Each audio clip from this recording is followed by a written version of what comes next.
Je vais maintenant aborder la seconde partie de l'exposé sur la doctrine islamique, les bases de l'islam en termes de doctrine. Alors, comment est-ce que l'islam se définit lui-même? On a très souvent tendance à aborder l'islam selon les 5 piliers de l'islam qu'on présente habituellement, mais j'aimerais prendre plutôt le parti de présenter l'islam autour de 3 concepts.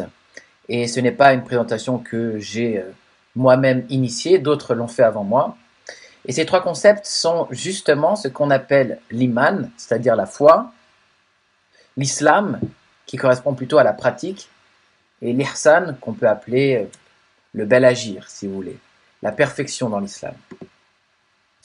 Il y a un hadith connu dans lequel il est écrit: un jour, alors que nous étions assis auprès du messager d'Allah, un homme aux vêtements très blancs et aux cheveux très noirs apparut.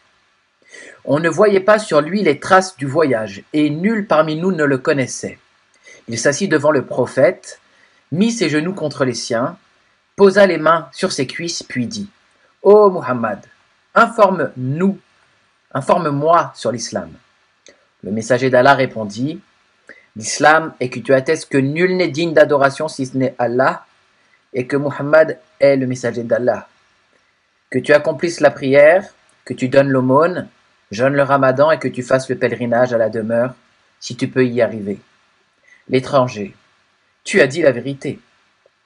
Nous sommes alors étonnés de cette situation. Il questionne, puis l'approuve. L'étranger: informe-moi sur la foi, l'iman. La foi, dit-il, c'est que tu crois en Allah, en ses anges, en ses livres, en ses envoyés, au jour dernier, et que tu crois dans le décret qadar, qu'il s'agisse dans son bien ou dans son mal. L'étranger: tu as dit la vérité, dit-il. L'étranger: informe-moi sur le bel agir, al-ihsan, ajouta-t-il. Que tu adores Allah comme si tu le voyais. Et si tu ne le vois pas, lui te voit, lui répondit le prophète. L'étranger: informe-moi sur l'heure de la résurrection. Celui qui est interrogé n'en sait pas plus sur elle que celui qui l'interroge, lui répondit-il. L'étranger: informe-moi sur ces signes précurseurs. Quand une femme donnera naissance à sa propre maîtresse, et quand tu verras les va-nu-pieds, les déguenillés, les gueux, gardiens de bêtes, rivaliser dans l'élévation des constructions. Puis l'homme s'en alla. Je restai un bon bout de temps sans rien demander sur cette affaire, puis l'envoyé d'Allah me dit: sais-tu qui est venu m'interroger? Allah et son envoyé le savent mieux que toi, lui dis-je. C'est l'ange Gabriel. Il est venu pour vous apprendre votre religion. C'est un hadith qui était rapporté par Muslim, qui est notamment repris par l'imam An-Nawawi, au numéro 2 de son ouvrage sur les 40 hadiths. Alors voilà un hadith qui vient donner une structure d'explication à l'ensemble de ce qu'est la religion islamique. Et pour un petit peu schématiser ce dont il s'agit, on utilise parfois le concept de l'image d'une maison. Iman, la foi, est ce qui serait, si vous voulez, les fondements de cette maison, sur lequel viendraient se greffer les 5 piliers de l'islam, et tout ça ce serait chapeauté par un toit qu'on appelle al-ihsan, qui correspond plutôt aux choses, on va dire, spirituelles, avec une forme d'élévation spirituelle dans l'islam. Les fondements al-iman sont donc ce qu'on peut appeler les 6 piliers de la foi. Croire en Allah, croire en ses anges, croire aux livres révélés auparavant, croire aux prophètes, croire au jugement et croire au destin. Dans la sourate 4 au verset 36, il est écrit: Ô les croyants, soyez fermes en votre foi, en Allah, en son messager, au livre qu'il a fait descendre sur son messager, et au livre qu'il a fait descendre avant. Quiconque ne croit pas en Allah, en ses anges, en ses livres, en ses messagers, et au jour dernier s'égare, loin dans l'égarement. Le premier pilier de la foi, c'est donc croire en Allah. Certains savants, depuis Ibn Taymiyyah notamment, l'ont divisé en Tawhid al-Rububiyya, Tawhid al-Ululiya, Tawhid al-Asma wa Sifat, c'est-à-dire l'unicité de Dieu dans sa souveraineté, l'unicité de Dieu dans sa divinité ou dans son adoration, et l'unicité de Dieu dans ses noms et ses attributs. Eh bien, l'unicité de Dieu dans sa souveraineté, si vous voulez, c'est le fait d'unifier Dieu et de dire qu'il est le seul souverain, le seul créateur, Khalik, le seul pourvoyeur, Rasik, le seul maître, Malik. Et donc, il est l'unique digne d'être appelé souverain, d'être reconnu comme souverain, d'être roi éternel, roi de l'univers, si vous voulez. C'est le seul, c'est l'unique. C'est le monothéisme. L'unicité dans son adoration, Tawhid al-Ululiya, ou dans la divinité, va plutôt correspondre au fait que, puisque Allah est justement le seul créateur, c'est lui qui est digne d'adoration. Il est écrit dans le Coran, au verset 102 de la sourate 6, « Voilà Allah votre Seigneur, il n'y a de divinité que lui, créateur de tout, adorez-le donc. » C'est lui qui a la charge de tout. Donc on voit que Tawhid al-Rububiyya et Tawhid al-Ululiya sont liés. Puisqu'il est l'unique créateur, adorez-le donc. Dans le Coran, au chapitre, à la sourate 16, pardon, et à l'ayat 36, au signe 36, au verset 36, nous avons envoyé dans chaque communauté un messager pour leur dire « Adorez Allah et écartez-vous du tahout ». Le tahout, si vous voulez, c'est tout ce que l'on adore en dehors d'Allah, c'est l'idolâtrie. Alors Allah en guida certains, mais il y en a eu qui ont été destinés à l'égarement. Parcourez donc la terre et regardez quelle fut la fin de ceux qui traitent nos messagers de menteurs.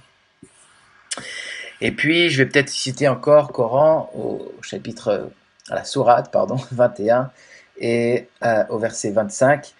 Et nous avons envoyé avant toi aucun messager à qui nous avons révélé point de divinité en dehors de moi. Adorez-moi donc. L'unicité dans ses noms et ses attributs est le fait que c'est à Allah qu'appartiennent les plus beaux noms, comme le dit le Coran à la sourate 7 et au verset 180. C'est à Allah qu'appartiennent les plus beaux noms. Invoquez-le par ses noms et laissez ceux qui profanent ses noms. Ils seront rétribués pour ce qu'ils ont fait. Et puis il est encore dit à la sourate 52 au verset 22 à 24, c'est Allah, nulle divinité autre que lui, le connaisseur de l'invisible, tout comme du visible, c'est lui le tout miséricordieux, le très miséricordieux, c'est lui Allah, nulle divinité autre que lui, le souverain, le pur, l'apaisant, le rassurant, le prédominant, le tout-puissant, le contraignant, l'orgueilleux. Gloire à Allah, il transcende ce qui lui associe, c'est lui Allah le créateur, celui qui donne un commencement à toute chose, le formateur, à lui les plus beaux noms, tout ce qui est dans les cieux et la terre le glorifie, et c'est lui le puissant, le sage. Donc on peut voir effectivement l'unicité de Dieu au travers les noms et les attributs qui lui sont donnés dans le Coran, et traditionnellement on a repéré 99 noms attribuables à Allah, qui ne sont pas les seuls 99 noms, mais qui seraient 99 noms révélés notamment au travers le Coran.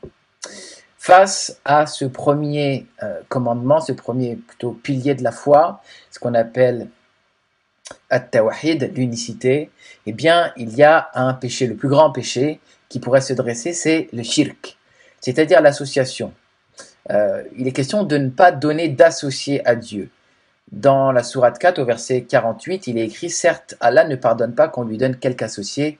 À part cela, il pardonne à qui il veut, mais quiconque donne à Allah quelque associé commet un énorme péché. » Et il est aussi écrit, la sourate 2, la sourate Al-Baqarah, la vache, au verset 171, « Et tuez-les où que vous les rencontriez, et chassez-les d'où ils vont donc chasser. L'association est plus grave que le meurtre. » Alors, vous voyez que le péché d'association, c'est le plus grand péché, impardonnable, plus grand que le péché même d'assassiner quelqu'un.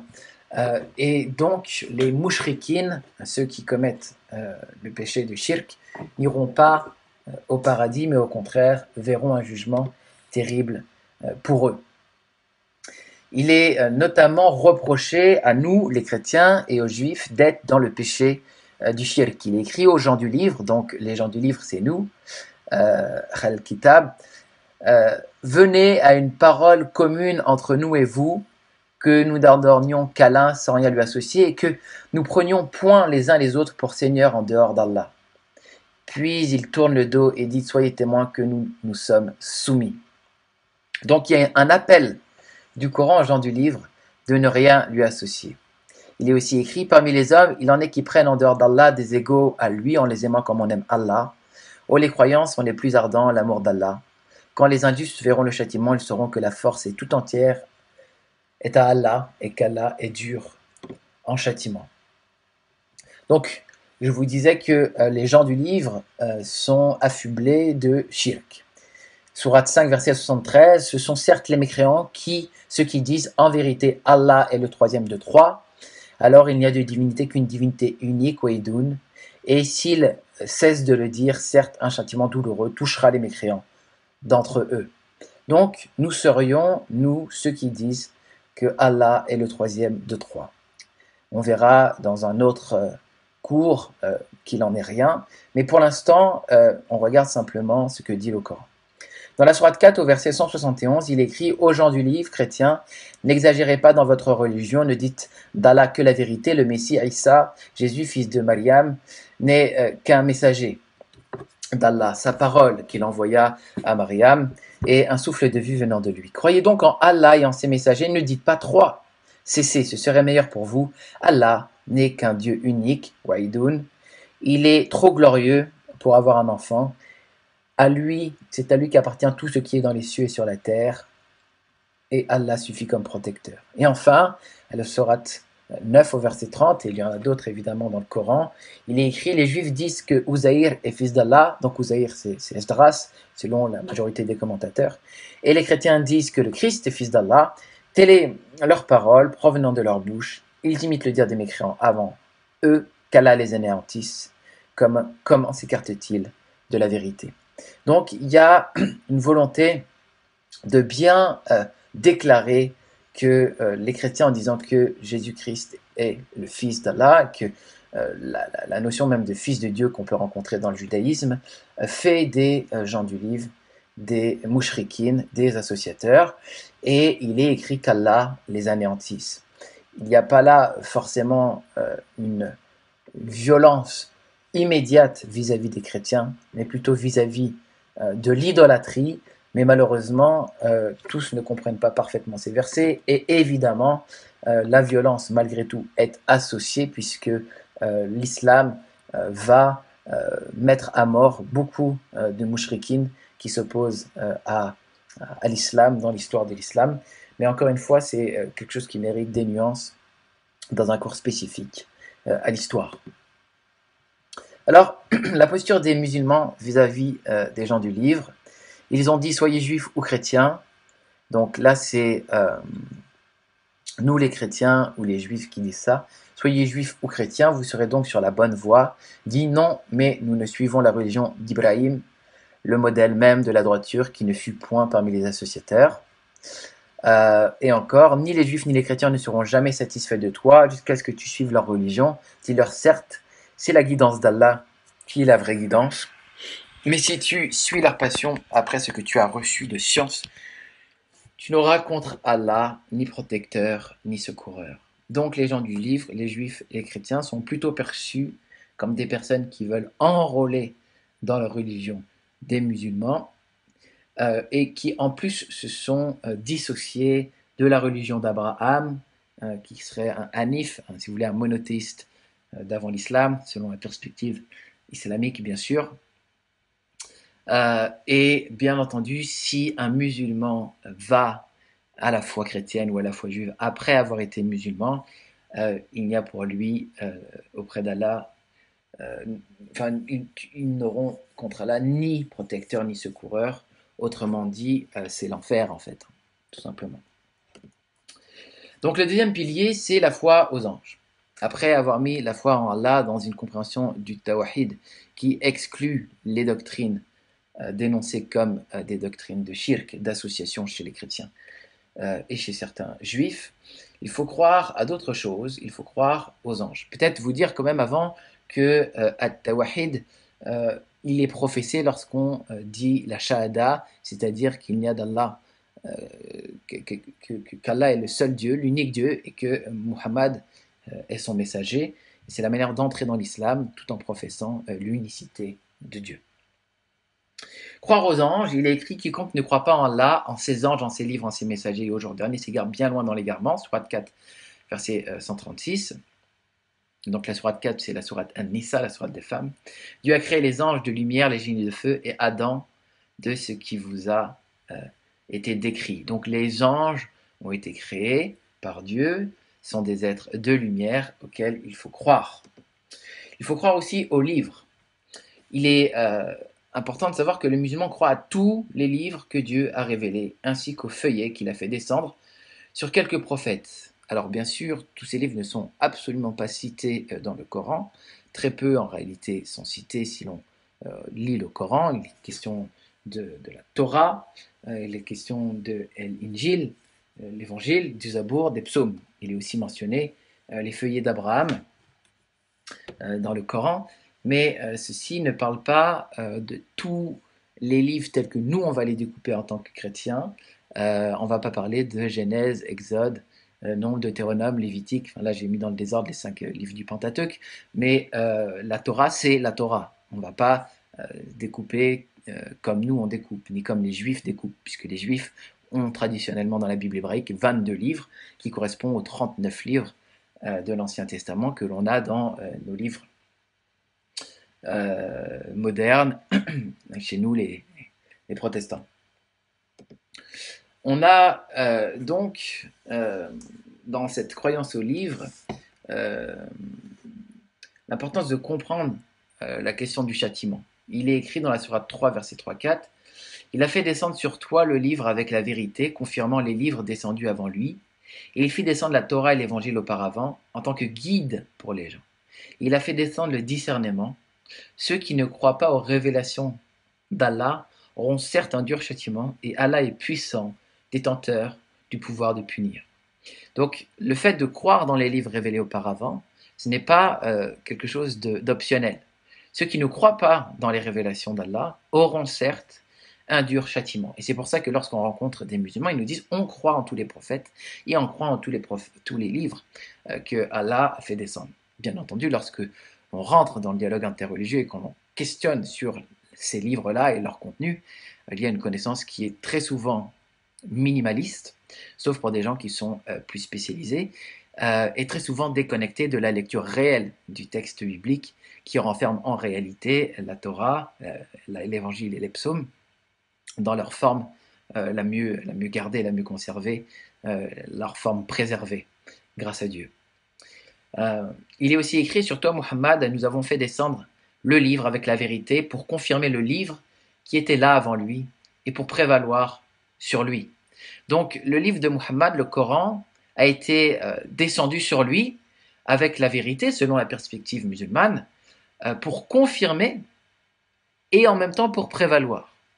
Donc il y a l'idée d'une confirmation, mais il y a l'idée d'un parachèvement, de quelque chose qui vaut mieux et qui finalement va remplacer les révélations antérieures. Il est aussi écrit ce Coran, si c'est le Seigneur de l'univers qui l'a fait descendre, et l'Esprit fidèle est descendu avec cela sur ton cœur, pour que tu sois du nombre des avertisseurs, en une langue arabe très claire. Et c'était déjà mentionné dans les écrits très anciens. Sourate 26, versets 192 et 193. Ces deux versets laissent à penser que l'annonce du Coran avait été mentionnée dans les écrits antérieurs, les écrits anciens. Et nous verrons notamment que dans la sourate 7 et la sourate 61, dans d'autres cours, qu'un certain Ahmad, que Mohammed aurait été annoncé dans l'évangile et dans la Torah selon la perspective islamique. Nous verrons encore une fois qu'il n'en est rien, mais c'est une foi qui est partagée par les musulmans puisque c'est une parole du Coran. Il est écrit, alors excusez-moi, le quatrième pilier de la foi, c'est le fait de croire aux prophètes. Alors, les prophètes n'échappent pas à la condition humaine. Ils sont parfois victimes de maladies, ils font parfois des erreurs, ils consomment de la nourriture, mais dans la perspective islamique, ils sont les créatures les plus parfaites malgré tout. Les prophètes jouissent d'un très haut niveau de considération et ils sont saints, c'est-à-dire kudus, kadosh en hébreu. Ils ont un statut vraiment de sainteté particulière. Et le musulman ne peut pas être véritablement croyant, à moins qu'il ne croie en tout cela. C'est ce qui est écrit à la sourate 1636. Nous avons envoyé dans chaque communauté un messager pour leur dire « Adorez Allah, écartez-vous du tarout ». Donc si le Coran dit que ces messagers ont été envoyés, il faut absolument le croire. Et il est écrit « Nous t'avons fait une révélation, comme nous fîmes à Noé, au prophète après lui, nous avons fait une révélation à Abraham, à Ismaël, à Isaac, à Jacob, aux tribus, à Jésus, à Job, à Jonas, à Aaron et à Salomon. Nous avons donné le Zabour, c'est-à-dire les psaumes, à David. Il y a des messagers dont nous t'avons raconté l'histoire précédemment et des messagers dont nous ne t'avons pas raconté l'histoire, et Allah a parlé à Moïse de vive voix en tant que messager, annonciateur et avertisseur, afin qu'après la venue des messagers, il y eût pour les gens point d'égarement devant Allah. Allah est puissant et sage. Alors, dans la perspective islamique, il est écrit que, dans les traditions, que le prophète Mohammed a dit à propos du nombre des prophètes, ils sont au nombre de 120 000, dont 313 messagers, ou d'autres au nombre de 124 000 et 315. En réalité, c'est 124 000 et 315 qui est juste. 120 000, c'est simplement une erreur qui a été faite dans le livre. Comment il s'appelle? Le livre La Voix du musulman. Donc il y a une erreur dans le livre en français. La tradition parle plutôt de 124 000 prophètes et 315 messagers, mais ces hadiths-là sont extrêmement débattus finalement. Notre ami Karim El-Hanifi m'a en tout cas lui expliqué effectivement que c'était une erreur de Ibn Ibn, enfin une erreur, les 120 000, et que les hadiths, il a fait des vidéos assez intéressantes là-dessus, où il montre qu'en réalité ces hadiths sont certainement faux. Voilà, donc moi je rentre pas là-dedans, c'est quand même quelque chose qui est plutôt connu et partagé dans l'islam, mais il est important aussi de dire qu'il y a des avis divergents parmi les musulmans entre eux. Donc le premier de ces messagers, c'est Noé, et puis le dernier, c'est Abraham, et il y a 5 prophètes qu'on peut dire doués de fermeté, ce qu'on va retrouver dans le Coran, surat 46, verset 35, qui sont Nuh, Ibrahim, Moussa, Issa, Mohammed. Donc Noé, Abraham, Moïse, Jésus et Mohammed, qui ont un statut particulier. Il est écrit que Mohammed les a rencontrés, et c'est des traditions rapportées dans Sahih Bukhari et Sahih Muslim, c'est-à-dire dans les 2 principaux recueils de hadiths authentiques de l'islam sunnite. Il est écrit, le prophète informa les compagnons que lors de son voyage nocturne à Jérusalem, tous les prophètes y furent réunis en son honneur et qu'il dirigea leurs prières. Lors de son ascension aux cieux, il rencontra Yahya, donc Yahya c'est Jean-Baptiste, Jésus, Joseph, Idris qui est Enoch, Aaron, Moïse et Abraham. Il parla à ses compagnons de ses prophètes et leur décrit. Ainsi, parlant de David, il dit, il ne mangeait que ce qui provenait du travail de ses mains. Il est aussi important de savoir que le musulman doit croire à la mission du prophète Mohammed. Donc là, je prends justement un extrait de La Voix du musulman de Abu Bakr al-Jayziri qui parle de ça. Il est écrit, le musulman croit à la mission du prophète, il est très Mohammed, fils de Abdallah, fils de Abd al-Muttalib, le Hachémite, le Quraïchite, l'arabe, dont la ligne remonte à Ismaïl, fils d'Abraham, l'ami intime de Dieu. Moi j'aime bien déjà ce début d'explication, puisque c'est vrai selon nos traditions que Abraham était appelé l'ami de Dieu. C'est véritablement une tradition biblique de dire qu'Abraham est l'ami de Dieu, et c'est ce que nous croyons aussi. Mohammed est le serviteur et le prophète de Dieu envoyé à tous les humains, sans exception. Sa mission prophétique clôt le cycle des prophéties, point de prophète ni de messager après Muhammad. Dieu l'a soutenu par des miracles et l'a préféré aux autres prophètes, comme il a préféré aussi sa communauté à toutes les autres communautés. Il a ordonné de l'aimer, de lui obéir, de le servir. de le suivre, pardon. Il lui a octroyé des privilèges exclusifs dans l'autre monde. C'est ainsi que le prophète occupera au paradis le degré suprême, Wassila, disposera du fleuve appelé Al-Kautar et du bassin Aoud et intercédera auprès de Dieu en faveur des créatures. Donc, le croyant doit véritablement croire à l'ensemble de ces choses-là concernant le prophète Mohammed. Le cinquième pilier de la foi, c'est le fait de croire au jugement. Il est écrit, et c'est ainsi que nous t'avons révélé un Coran arabe, afin que tu avertisses la mère des cités, la Mecque. Alors le mot la Mecque ici est ajouté, il n'est pas dans le texte, mais c'est ce qui est compris au travers la sunna, la tradition. Et ses alentours, et que tu avertisses du jour du rassemblement sur lequel il n'y a pas de doute, un groupe au paradis et un groupe dans la fournaise ardente. Coran 42, verset 7. Donc oui, quand je disais la Mecque n'est pas mentionnée, simplement parce qu'il y a des débats actuellement très forts pour savoir si réellement le centre était véritablement la Mecque pour la foi musulmane. Certains, comme Dan Gibson ou d'autres, ont des thèses pour dire que c'est plutôt Petra, et ils s'interrogent sur le fait qu'en réalité la Mecque, me semble-t-il, n'est mentionnée qu'une seule fois dans le Coran, donc très rarement, et que toutes les autres fois, en fait, c'est entre parenthèses dans le Coran, parce qu'en réalité, le mot dans l'arabe n'y est pas. Et ça fait réfléchir un certain nombre de chercheurs. Nous, on ne va pas rentrer dans ces débats-là et ces polémiques-là aujourd'hui. Simplement, il écrit dans ce verset du Coran qu'il y a effectivement l'importance de croire au jour du jugement. Il y aura un groupe au paradis et un groupe dans la fournaise ardente. Le jour du jugement est évidemment un thème qui est connecté à tout ce qui est écrit dans nos textes bibliques. Il est parlé du jour du jugement, et dans le Coran, il y a aussi la mention d'un jour de la résurrection, comme c'est le cas dans les textes bibliques. Le musulman croit donc en la fin de la vie sur cette terre, en une autre vie ensuite, en la résurrection des créatures qui devront rendre des comptes de ce qu'elles ont fait ici-bas. Les bons seraient récompensés par un séjour éternel au paradis, et les libertins, comme le dit Abu Bakr al-Jaizeri, par un supplice avilissant dans la géhenne. Voilà, on a évidemment une filiation avec la pensée biblique ici, encore une fois, même si les modalités ne sont pas les mêmes, évidemment.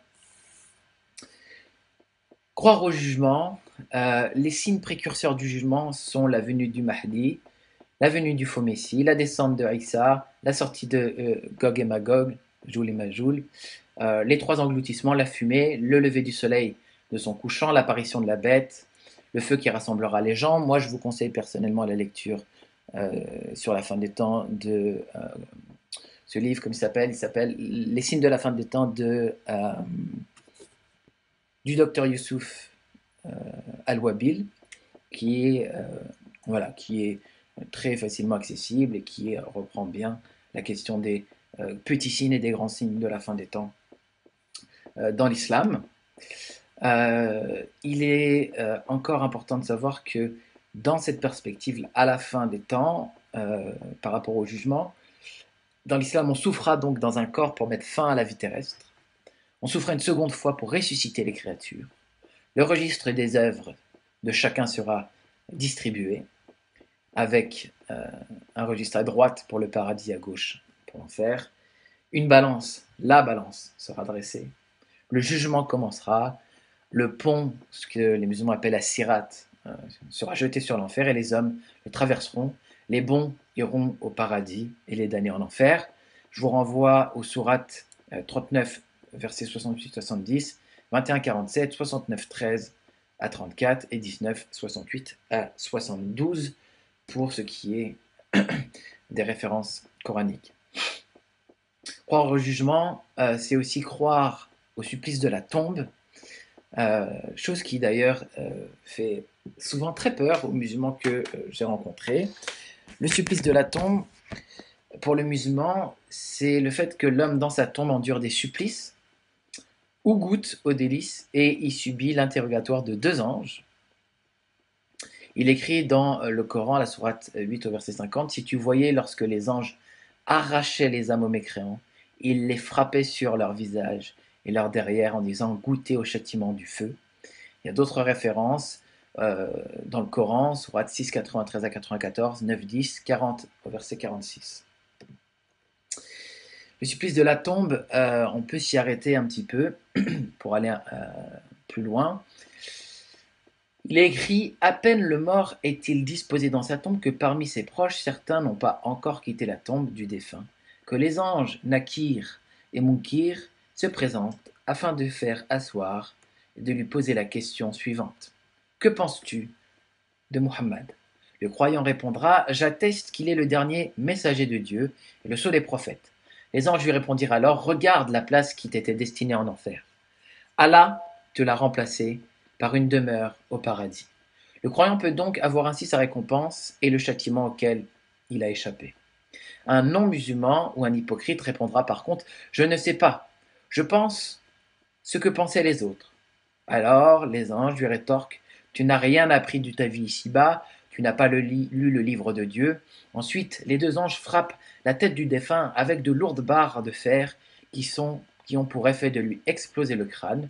Ce dernier se recompose à chaque fois, mais la douleur provoquée par les coups des deux anges font hurler de douleur le mécréant, qui est entendu par tous ceux qui peuplent les alentours, excepté les djinns, les jnouns et les humains. Ensuite, la tombe se resserre au point que ses côtes s'entrecroisent et divers châtiments lui sont ensuite infligés suivant les diverses mauvaises actions qu'il aura commises durant sa vie.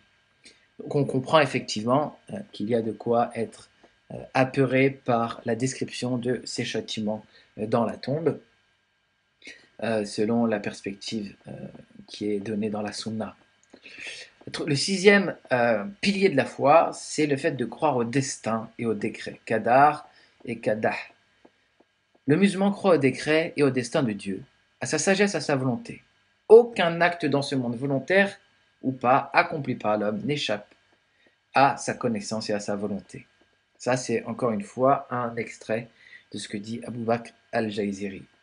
Il dit encore: l'homme croyant est convaincu que Dieu est juste dans ce qu'il décrète et a destiné à l'homme. Sa sagesse transparaît dans ses actes et sa gestion. Sa sagesse est inhérente à sa volonté. Tout ce qu'il veut se réalise, jamais le contraire. Il n'y a de puissance ni de force qu'en lui. Et il est écrit: nul malheur n'atteint la terre, ni vos personnes, que ne soit enregistré dans un livre avant que nous l'ayons créé. Cela est facile à Dieu. Coran 57, verset 22. Il y a donc une perspective qui ressemblerait presque à ce que nous on appellerait le calvinisme, mais qui n'a pas l'exclusivité, mais l'idée véritablement d'un destin avec une forme de prédestination forte dans l'islam. Croire au destin, il est encore rapporté par Muslim et Tirmidhi: le corps de quiconque d'entre vous demeure d'abord 40 jours et 40 nuits à s'agglomérer dans le ventre de sa mère, puis pendant un temps d'égale durée il est un caillot de sang, puis pendant 40 autres jours il devient morceau de chair ou une bouchée. Alors Dieu envoie un ange avec l'ordre d'écrire 4 mots relatifs: sa fortune, son terme de vie, ses heures et sa destinée heureuse ou malheureuse. Puis l'esprit est insufflé dans cette chair. Aussi bien il arrive que l'homme ait la conduite des élus jusqu'au moment où l'espace d'une coudée le sépare du paradis.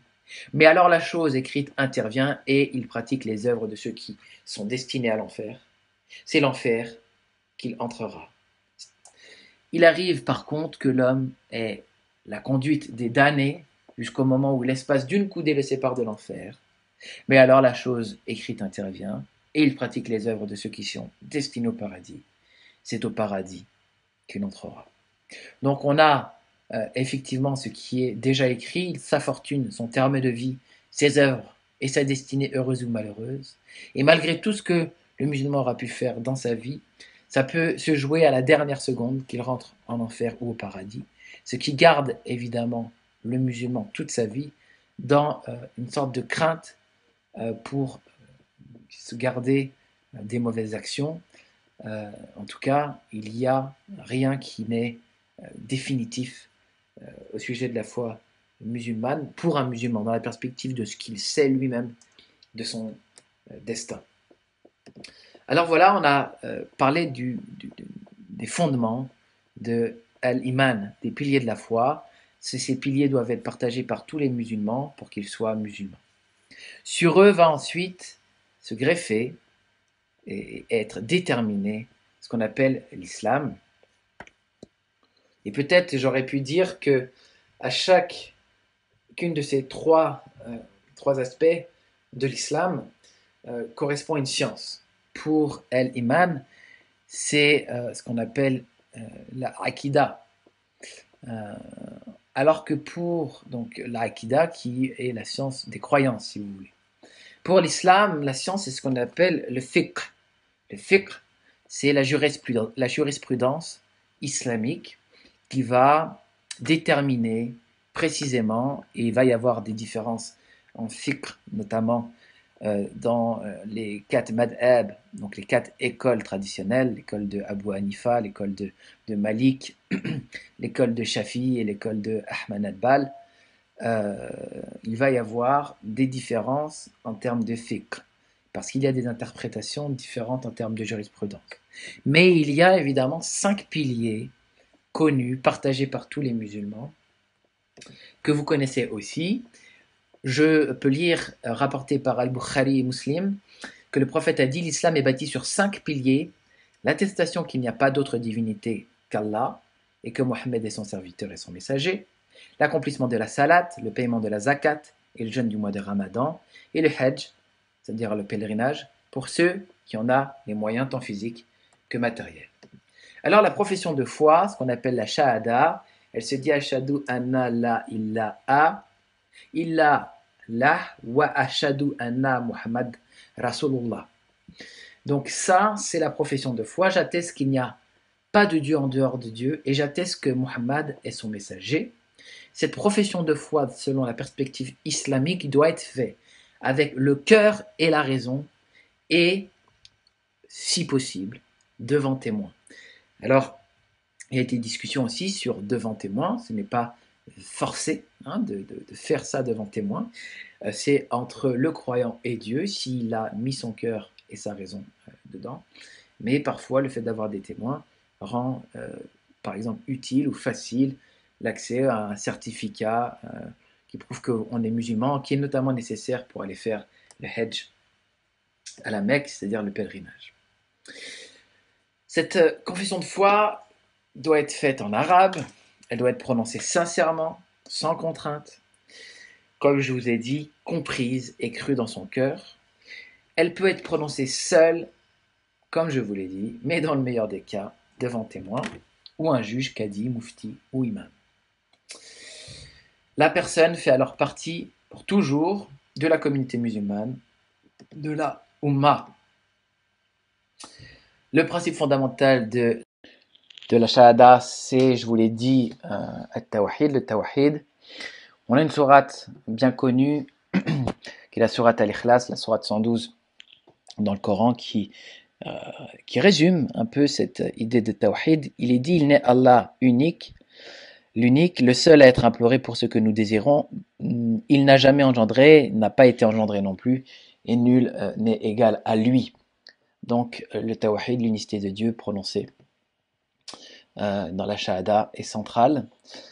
Le deuxième pilier, c'est la prière, as-salat, qui est un devoir évidemment pour tout musulman. Il est écrit: quand vous avez accompli la salat, invoquez le nom d'Allah, debout, assis ou couché, sur vos côtés, puis lorsque vous êtes en sécurité, accomplissez la salat normalement, car la salat demeure pour les croyants une prescription à des temps déterminés. Coran, la sourate 4, au verset 103. Ou encore: soyez assidus aux salat et surtout la salat médiane, et tenez-vous debout devant Allah avec humilité. Coran 2, verset 138. La prière sert de protection pour l'âme. Il est écrit dans la sourate 29 au verset 45: récite ce qui t'est révélé du livre et accomplis la salat. En vérité, la salat préserve de la turpitude et du blâmable. Le rappel d'Allah est certes ce qu'il y a de plus grand, et Allah sait ce que vous faites. La prière est un acte méritoire. Quel est l'acte le plus méritoire aux yeux de Dieu, demanda-t-on au prophète. La prière, faite au moment prescrit, répondit-il, rapporté dans le Sahih Muslim. La prière est un acte de purification. Les 5 prières sont comparables à une rivière d'eau douce qui coule en abondance. devant la porte de l'un d'entre vous, dans laquelle il plonge 5 fois par jour, pensez-vous qu'après cela, il lui resterait la moindre saleté? Non, assurément, répondirent-ils, il ne lui resterait pas la moindre saleté. Eh bien, ajouta-t-il, il en est de même des 5 prières. Elles débarrassent l'homme de ses péchés, comme l'eau nettoie de ses saletés. Sahih Muslim. La prière peut être obligatoire, recommandée ou surrérogatoire. Les 5 prières canoniques journalières sont obligatoires. La prière de Al-Dhuhr, midi, Al-Asr, après-midi, Maghrib, coucher du soleil, Aïcha, la nuit et Subh du matin. Et il faut dire que ces 5 prières sont obligatoires. Il est écrit, le prophète a dit, Dieu a prescrit aux serviteurs 5 prières, quiconque les accomplit sans rien en négliger par indifférence, Dieu s'engage à le faire entrer au paradis, mais celui qui les néglige, Dieu n'est tenu de rien à son égard. S'il veut, il le punit, et s'il veut, il lui pardonne. Il y a les prières qu'on appelle vivement recommandées, comme la prière du witr, avec une seule raka qui clôt la prière de la nuit, la prière de l'aube, fajr, dite ragiba, les 2 prières des 2 Eid, les fêtes de fin du Ramadan et celle du sacrifice, la prière des éclipses de soleil et de lune et la prière de demande de la pluie. Elles ne sont pas fard, elles ne sont pas obligatoires, mais elles sont vivement recommandées. Il y a des prières non vivement recommandées, comme la prière dite du salut de la mosquée, les prières rattachées aux prières obligatoires, les prières après chaque ablution, la prière de la matinée, qui est une doha, la prière des tarawih, durant le mois de Ramadan, et la prière de la nuit, Qiyam al-Layl. On a aussi des prières qu'on appelle surrérogatoires, qu'on fait en plus. Donc, Abu Bakr al-Jaziri commente, ce sont celles exécutées de jour ou de nuit, en dehors des prières vivement recommandées, ou dont l'observance n'est pas vivement recommandée. Donc, les conditions de la prière les conditions qui rendent la prière obligatoire, le fait d'être musulman rend la prière obligatoire, la raison, la puberté, l'arrivée de l'heure de la prière, et le fait de n'avoir ni ses menstrues ni ses lochis pour les femmes. Les conditions de la prière et la validité, il faut être en état de pureté, il faut avoir couvert ses parties intimes et s'orienter vers la Kaaba, c'est-à-dire le cube noir qui est à la Mecque. Il y a 3 types d'ablutions qui sont importantes. Les ablutions mineures qu'on appelle wudu, al-wudu, majeur, al-khusl, et sèche, al-tayammum. Et les ablutions sont véritablement obligatoires pour la prière. Il est écrit dans la sourate 5 au verset 6, et on peut aussi regarder la sourate 4 au verset 43. Ô les croyants, lorsque vous vous levez pour la salate, lavez vos visages et vos mains jusqu'aux coudes, passez les mains mouillées sur vos têtes, et lavez-vous les pieds jusqu'aux chevilles, et si vous êtes pollué, junub, alors purifiez-vous par un bain. Mais si vous êtes malade ou en voyage, ou si l'un de vous revient du lieu où il a fait ses besoins, ou si vous avez touché aux femmes et que vous ne trouviez pas d'eau, alors recourez à la terre pure, passez-en sur vos visages et vos mains. Allah ne veut pas vous imposer quelque gêne, mais il veut vous purifier et parfaire sur vous son bienfait. Peut-être serez-vous reconnaissant. Quand faut-il faire les ablutions mineures? Eh bien, en cas d'impureté après les rapports sexuels, parce qu'il y a impureté des menstrues et des lochis, Coran 2, verset 22, à l'entrée dans l'islam, pour la prière du vendredi, après un évanouissement, après un blasphème, Coran 39, 65, après avoir consommé de la viande de chameau. Alors après, il y a des questions sur les hadiths, dont peut-être certains ont été abrogés sur ces questions. Ce sont des détails. Donc il faut se tourner vers des savants plus spécialisés. Toucher une femme avec désir, l'incontinence, les urines, le gaz, une femme atteinte de métrorragie, ou après avoir lavé un mort. Qu'en faire comment faire les ablutions mineures? Il faut un récipient d'eau à droite de soi si possible, dire la basmallah, c'est-à-dire bismillah, verser l'eau sur sa main avec l'intention de le faire, laver 3 fois la main jusqu'au poignet, se rincer 3 fois la bouche, inspirer et expirer l'eau par le nez 3 fois, se laver 3 fois le visage, du haut du front au menton et de l'oreille à l'autre, laver 3 fois les mains jusqu'au coude en avant, l'intervalle des doigts de chaque main, en lavant l'intervalle des doigts de chaque main, passer une fois les mains humides sur les cheveux d'avant en arrière, allant jusqu'à la nuque, puis de derrière en avant, s'essuyer les oreilles avec l'eau, laver le pied droit jusqu'à la cheville, puis le pied gauche en disant la shahada, et Dieu fait que je sois parmi ceux qui se repentent et s'appliquent à être purs. Pour les ablutions majeures, quand les faire, en cas d'impureté après un rapport sexuel, même seul, l'impureté des menstrues et des lochis, toujours Coran 2, verset 22, l'entrée en islam, la prière du vendredi, après avoir lavé un mort, en état de sacralisation, donc ça c'est pendant le Hajj et la Umrah qui sont le grand et le petit pèlerinage, en entrant à la Mecque et pour se rendre au mont Arafat, ça c'est pendant le pèlerinage.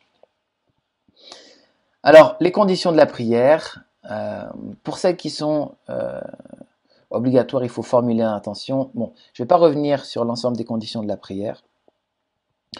Il y a effectivement les prières obligatoires recommandées. Et il y a peut-être ce qu'on peut dire qui est réprouvable alors qu'on fait la prière. Gaspiller de l'eau, il est recommandé de ne pas dépasser les 4 litres d'eau. Il est réprouvable de se laver dans un endroit impur, de se laver dans un endroit non soustrait au regard, selon les hadiths rapportés par Abu Daoud, se laver dans de l'eau stagnante. Tout ça, c'est réprouvable. Concernant les ablutions, il y a beaucoup de détails dans lesquels je ne vais pas rentrer, peut-être vous dire quand même qu'il y a des ablutions sèches, on appelle tayammum, pour ceux qui ne trouvent pas d'eau à cause d'une maladie, à cause d'une incapacité d'atteindre ou recevoir de l'eau, ou simplement à cause d'une insuffisance d'eau pour compléter la purification. Donc c'est la même chose. Elles sont dans le cas des ablutions obligatoires, il faut avoir l'intention, il faut un sol sain, il faut poser les mains une première fois sur le sol et passer la main droite sur la gauche, puis inversement jusqu'au poignet. Pour ce qui est recommandé, poser les mains une seconde fois sur le sol, passer les mains des poignets jusqu'au coude. Ce qui annule cette prière, tout ce qui annule les petites ablutions, car il en est un substitut. Ce qui annule, c'est pour celui qui manque d'eau et qui retrouve de l'eau juste avant de prier. Donc là, il doit refaire ses ablutions avec de l'eau. Je vais juste détailler un petit peu les actes obligatoires pendant la prière. Il faut se mettre debout, formuler l'intention de prier, dire la takbira d'Iram, c'est-à-dire de sacralisation. La récitation de la Fatiha, qui est la première sourate, la sourate d'ouverture du Coran. Le rukuz, l'inclinaison, se dresser après cette inclinaison, la prosternation, se dresser après la prosternation, la pause, le salut final, et prononcer le salut final dans la position assise. Voilà un petit peu les actes obligatoires concernant la prière, second pilier de l'islam. Le troisième pilier de l'islam, c'est la zakat, qui est l'aumône légale, qui est elle aussi une obligation pour tous les musulmans. Il écrit dans la sourate 9, au verset 103, « Prélève de leurs biens une sadaka, une aumône, par laquelle tu les purifies et les bénis, et prie pour eux. Ta prière est une quiétude pour eux, et Allah est audient et omniscient. » Donc les raisons invoquées pour la prescription de la zakat, elle purifie l'âme même de l'avarice, de l'avidité, de la convoitise. Elle est utile pour secourir les pauvres, pour instaurer des œuvres d'utilité publique, pour limiter l'accumulation de capitaux chez les riches et la circulation des richesses. Donc, la zakat a un statut légal. Dans la perspective, alors là notamment dans la perspective wahhabi, mais c'est quelque chose qui est largement partagé dans les madhab les 4 écoles de l'islam. Celui qui conteste le caractère obligatoire de la prière est considéré comme hérétique. Dans un pays musulman, théoriquement, si la zakat n'est pas acquittée, elle est prise de force, avec réprimande. L'or, l'argent, les biens matériels, les bestiaux, les produits agricoles sont soumis à la zakat. Et puis les biens exemptés de la zakat, eh bien, sont les esclaves, parce que, notamment au temps de Mohammed, il y avait évidemment des esclaves. Il y a les chevaux, les mulets, les ânes, les petits biens sous le niveau imposable, les bijoux, les fruits et les légumes.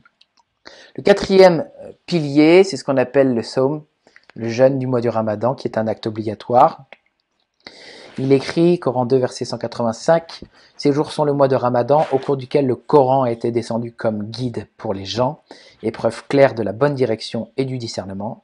Donc quiconque d'entre vous est présent en ce mois qu'il jeûne, et quiconque est malade ou en voyage, alors qu'il jeûne un nombre égal d'autres jours, Allah veut pour vous la facilité, il ne veut pas la difficulté pour vous, afin que vous en complétiez le nombre et que vous proclamiez la grandeur d'Allah pour vous avoir guidé et afin que vous soyez reconnaissants. » Pour une définition générale du jeûne du mois de Ramadan, au sens linguistique, le terme arabe sawm signifie s'abstenir.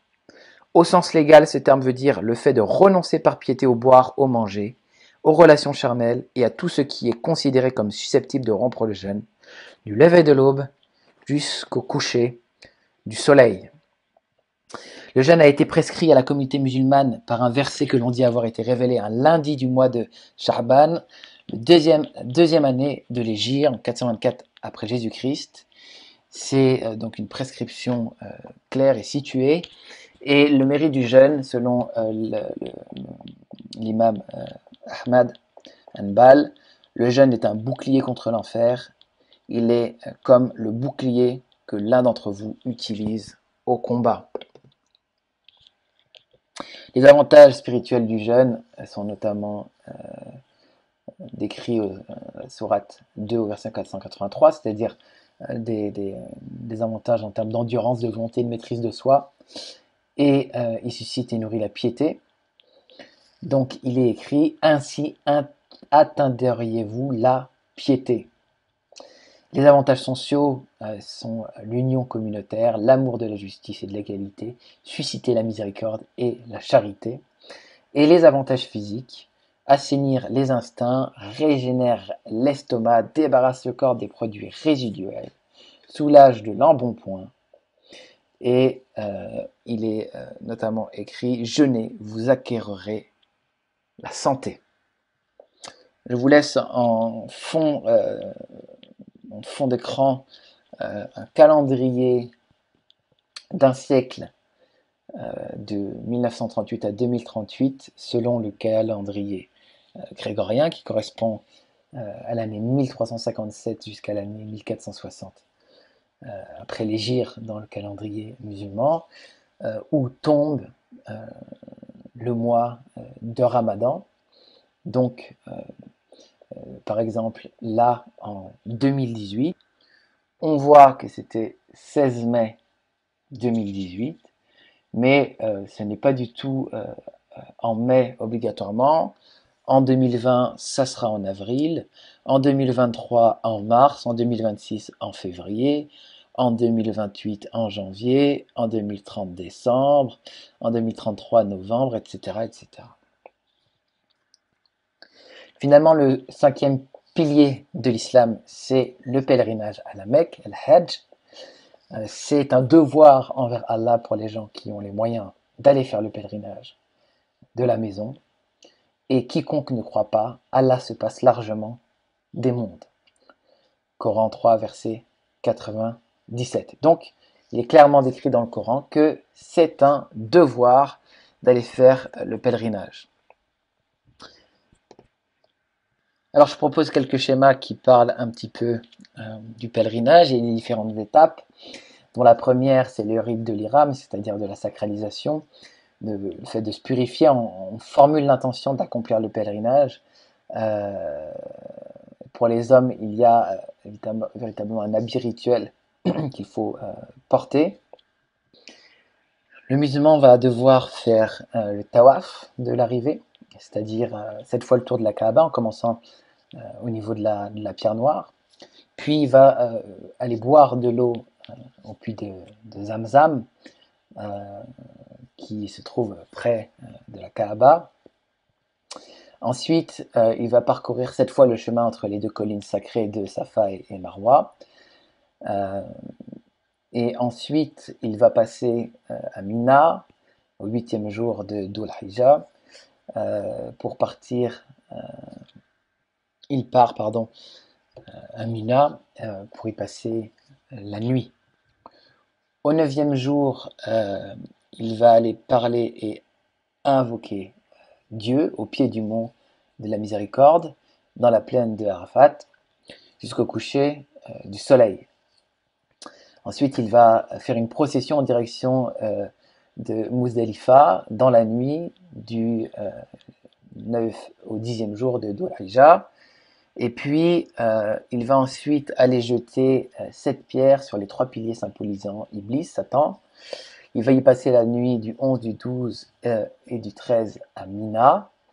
Puis ensuite, il va retourner à la Mecque, faire le tawaf d'adieu, tourner autour de la Kaaba 7 fois. Voilà à peu près comment se déroule le Hajj. Et il y a une différence aussi entre le Hajj et la Umrah.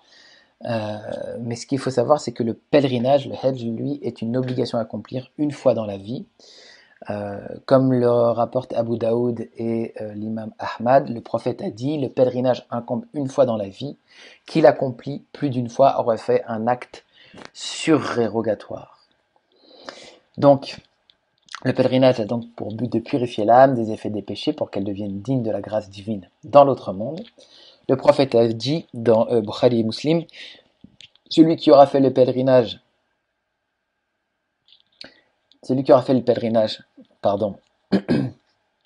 communautaire pour Dieu sans commettre d'actes impudiques ni de péché, redeviendra tel qu'il était le jour où sa mère l'a mis au monde.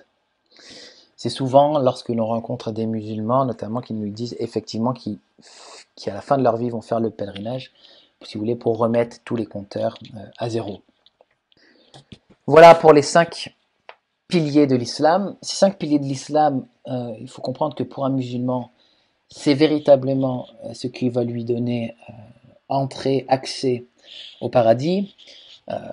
Nous avons notamment un hadith qui est rapporté par Al-Bukhari dans son Sahih au numéro 1897 et par Muslim dans son Sahih au numéro 1027.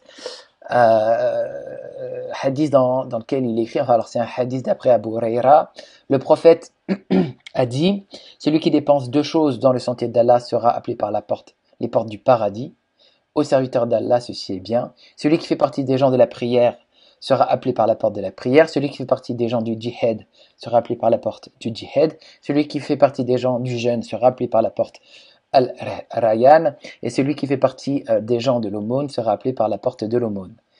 Abu Bakr, qu'Allah l'agrée, a dit, par mon père et ma mère, ô messager d'Allah, il n'y a aucun mal pour celui qui est appelé par ces portes, mais y a-t-il des gens qui seront appelés par toutes ces portes? Le prophète a dit oui, et j'espère que tu feras partie d'eux.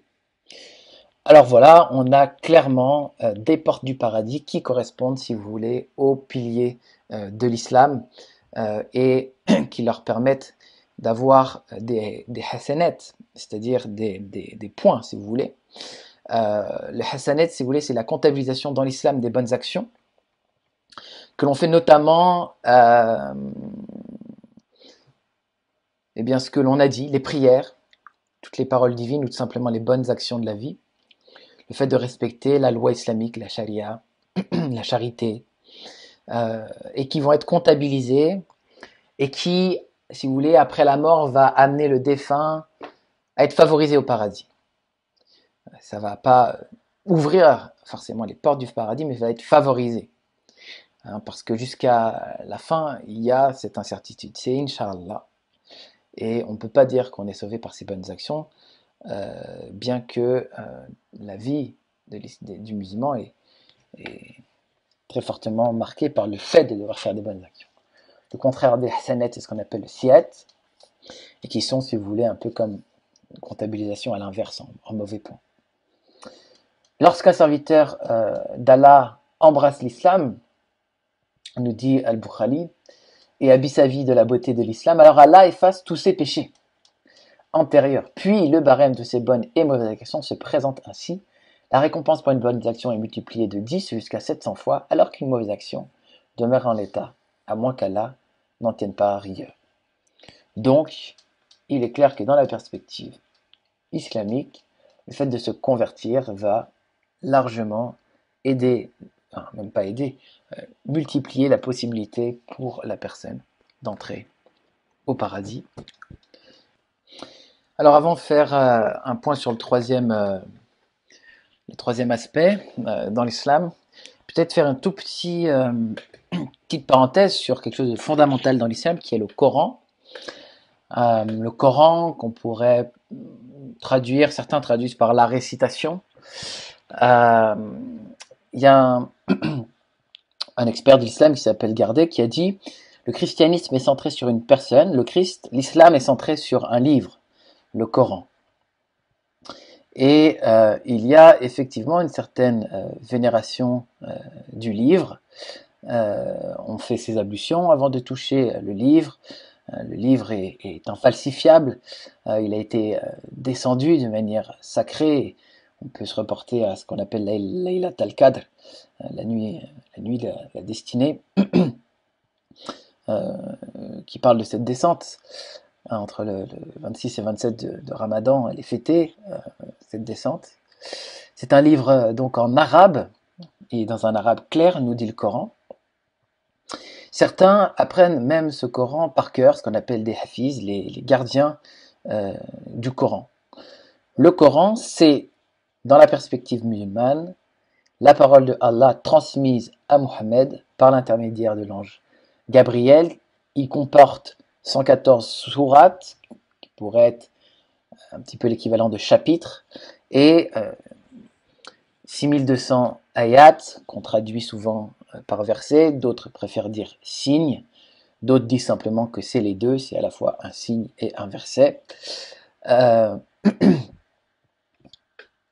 Toutes les sourates des 114 sourates commencent par Bismillah al-Rahman al-Rahim, au nom de Dieu, le très miséricordieux, le tout miséricordieux, le très miséricordieux, pardon. Sauf la 9e sourate. Il y a des sourates et même des versets qu'on va appeler mécois et d'autres médinois. Donc la période mécois, c'est la période où le prophète Mohammed est à la Mecque entre 610 et 622, et la période médinoise entre 622 et 632. Et les révélations qui ont été faites à Mohammed ont été faites selon l'une de ces deux périodes. Le Coran se présente aussi comme un rappel, ce qui nous dit par exemple le Coran à la sourate 36, au verset 69-70, et qu'il est facile à lire, comme le dit le Coran lui-même à la sourate 54, verset 17. Le Coran se défend d'être l'œuvre de Satan, au Coran, sourate 80, verset 25. Il a été collecté et compilé après la mort de Mohammed, qui fait justement parler beaucoup de savants, d'exégètes, d'universitaires sur les conditions de cette collecte et de cette compilation. Et l'abrogation de certains versets font partie intrinsèque de la théologie coranique. C'est ce que nous dit Coran, chapitre 2, verset 106, 16, 101 et 22, 52. Il y a effectivement l'abrogation de versets par d'autres. Alors il y a des discussions sur le Coran. A-t-il été affecté? Y a-t-il eu des variantes? L'islamologue Christine Schermacher va dire la littérature islamique primitive et les citations coraniques qu'elle contient permettent de dégager quelques milliers de variantes du texte coranique qu'on ne retrouve pas dans le texte du Coran officiellement valide aujourd'hui. Outre les rares exemples isolés concédés par la théologie islamique, l'islamologie occidentale est d'avis que le texte du Coran dut faire l'objet de modifications, en particulier dans les premiers temps, où il n'a été vraisemblablement fixé que partiellement par écrit. Alors évidemment, c'est une perspective plutôt universitaire et plutôt en Occident. Elle n'est pas partagée par un grand nombre de musulmans. Dans As-Suyuti, dans Al-Itkan, dit qu'aucun de vous ne dise je suis en possession de la totalité du Coran. Donc il rapporte comment peut-il savoir ce qu'est la totalité du Coran? Une grande partie du Coran n'est plus là, qu'ils disent plutôt je suis en possession de ce qui existe encore. Alors il y a dans les sources islamiques des propos qui sont sujets à interprétation. La première recension officielle du texte a été faite par Abu Bakr, certains vont dire par Omar, et notamment il y a tout un tas de discussions autour des campagnes militaires qui ont entraîné la mort d'un grand nombre de récitateurs, notamment à la bataille de Yamama, qui aurait accéléré, et ça c'est ce qu'on lit effectivement dans les Sahih, la volonté par Abu Bakr de compiler tous les versets du Coran avant que les compilateurs et les récitateurs plutôt, soient tous mis à mort. Il y a beaucoup de débats sur ce que sont les 7 modes de lecture du Coran, les modes de lecture, les modes de révélation du Coran, qui sont au nombre de 7. Je ne vais pas rentrer dans les détails, surtout qu'il y a des gens qui confondent les lectures et les modes de révélation. Mais on peut par exemple expliquer qu'aujourd'hui il y a 2 versions fortes, la version de Hafs et la version de Warsh, qui ont des différences, notamment dans la prononciation, si vous voulez, des versets, parce que le Coran est un écrit en prose rythmée avec une certaine diction. On apprend à lire le Coran, ce qu'on appelle le tajwid, et il y a des différences de prononciation, ce qui ne fait pas forcément dire qu'il y a des différences de contenu du Coran. Et dans la tradition musulmane, ces différences sont originelles et ont été, il y a des révélations et des lectures révélées de manière différente dès le départ. Il y a une discussion sur les codex d'Ibn Mas'ud et d'Ubay ibn Ka'b, qui sont des récitateurs, des bons récitateurs valorisés dans la tradition islamique, dont plusieurs leçons seraient déviantes, notamment en termes d'ordre de succession, de titres, etc., de ceux proposés par le Coran actuel et qui est en fait hérité du Coran de Zaïd. Alors voilà, je ne vais pas faire trop long. Vous parlez un petit peu du Coran, vous parlez un petit peu peut-être du hadith. Vous dire que le hadith c'est une communication orale du prophète. C'est une tradition relative aux propos et aux actes du prophète, qui est, si vous voulez, découpée en deux choses.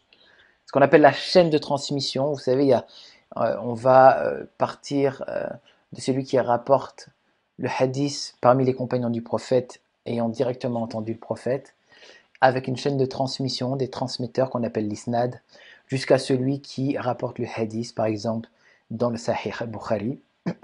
Donc ça, c'est ce qu'on appelle l'isnad, le sanad, c'est-à-dire la chaîne de transmission. Et puis il y a le contenu même du hadith, ce que le prophète a fait ou a dit. Nous avons des savants du hadith, notamment certains qu'on appelle des muhadiths. Et puis il y a les rawi qui sont les transmetteurs. Donc il faut distinguer un petit peu dans la science du hadith différents types de savants. Et je ne vais pas rentrer non plus dans le détail. Peut-être vous dire que souvent il y a des recueils de hadiths principaux qui ont été mis en avant. Al-Muwatta d'Ibn Malik en 695, qui répertorie 1720 hadiths. Le Musnad de Ahmad ibn Hanbal en 855 qui a 40 000, enfin on parle de 40 000 hadiths. Les Sunan al-Darimi en 868, le Sahih Bukhari avec 7563 hadiths, le Sahih Muslim en 875 avec 7275 hadiths. Les Sunan Abu Daoud en 889 avec 4393 hadiths authentiques sur un total de 5274 hadiths. Les Sunan al-Tirmidhi en 892 avec 3101 hadiths authentiques. Les Sunan de Ibn Majah en 887 avec 3503 authentiques sur un total de 4451. Et Sunan al-Shugha de An-Nasa'i en 915 avec 5314 hadiths authentiques. Donc on voit que les principaux recueils de hadiths, c'est le 8e siècle et le 9e siècle, avec un petit peu du 10e siècle, ce qui fait un petit peu loin après, si vous voulez, l'ère du Coran et qui fait donc des débats. Alors voilà un petit peu pour les deux premiers piliers de l'islam que sont la foi et les piliers de l'islam. J'ai fait un petit crochet par quelques explications rapides sur le Coran et sur la sunna, les hadiths. Ça mériterait des cours entiers. Il y a des cours de sciences du hadith, il y a des cours de sciences du Coran. Donc c'est simplement pour donner des tout petites explications. Donc on fera des cours plus spécifiques par rapport à la science du hadith et à la science du Coran.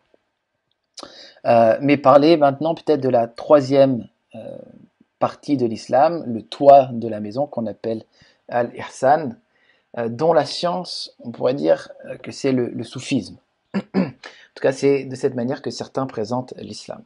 Si vous voulez, du point de vue des idées, le soufisme, c'est un courant ésotérique, initiatique, qui va professer une doctrine affirmant que toute réalité comporte un aspect extérieur apparent, donc exotérique, ou zahir, et un aspect intérieur caché, donc ésotérique, ou batin.